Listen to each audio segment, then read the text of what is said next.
स्वामी अब आने वाले हैं,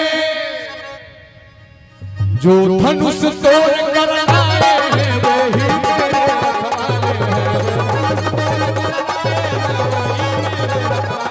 जो धनुष तोड़ कर आए हैं वही मेरे रखवाले हैं।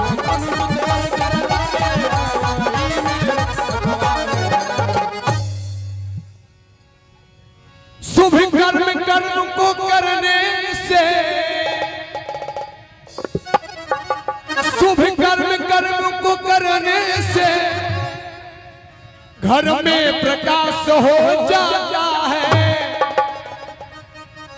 पर नारी हरने वाले को घर का विनाश हो जाता है।